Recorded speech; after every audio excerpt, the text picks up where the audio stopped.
So from Eric Dolan here, $10 super chat. Thank you so much. Buff, do you have any great stories about working with Curt Hennig? So you kind of started with that one tonight, but yeah, Curt was a character, man. I mean, he was so much fun. I got along with Curt real well.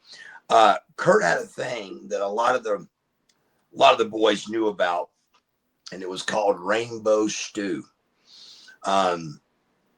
If you wanted to party with Curt, he would give you pills, but you had to take it the way he wanted you to. And he did this thing called Rainbow Stew, and it was like different color pills. And you had to take them with him. You had to take them and gargle a shot of Jack Daniels. And it was, I did it once, and I would never, ever, ever do it again. It was so hard. I choked and gagged, and I mean, I went around that bar choking and gagging for an hour. So it was the craziest thing I've ever done. I didn't think it'd be that hard. It was very hard. But that was one of the Curt Hennig things he always did to all the boys was, you had to walk around Curt with your hand over your bottle, because he'd bomb you. It was called H-bomb. There were these pills called halcyons that would knock you down.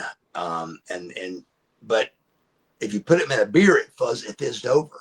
So you actually walked around with your beer like this if you're around Curt Hennig, because you never knew when he was going to H-bomb you.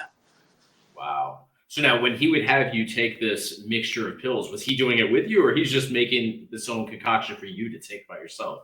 He did it with you at the same time. So you're taking the same stuff that Curt. Yes. And he would go, I guess you find some peace in that, right? Oh, absolutely. And I went about doing it without him. So he does it first. He shows you first. Okay. And I'm like, wow. And he does the, and I'm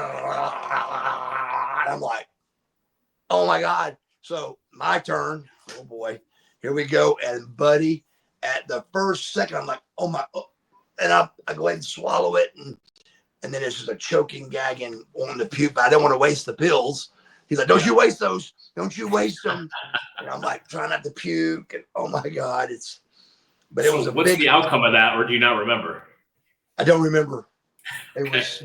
That's what I figured. Yeah, I don't remember. I remember it started at Cowboys in Kennesaw, and I don't remember. Okay. That's rough. They told me I had fun.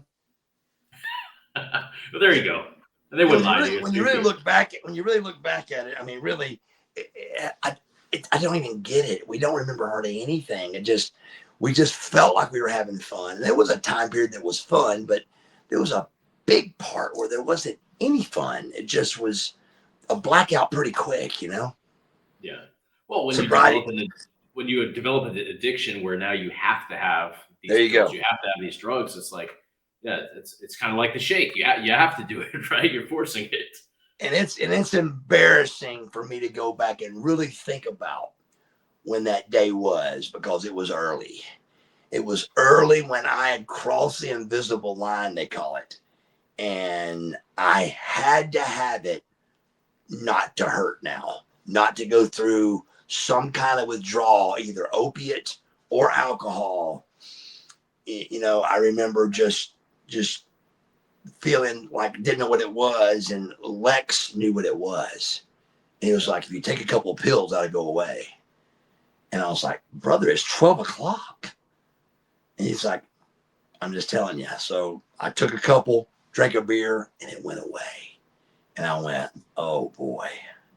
But I didn't quite know what I'd done yet, but it was not too long before I realized, oh wow, this is going to keep coming back. Yeah. Now you're on that ride. Now you're on it, brother.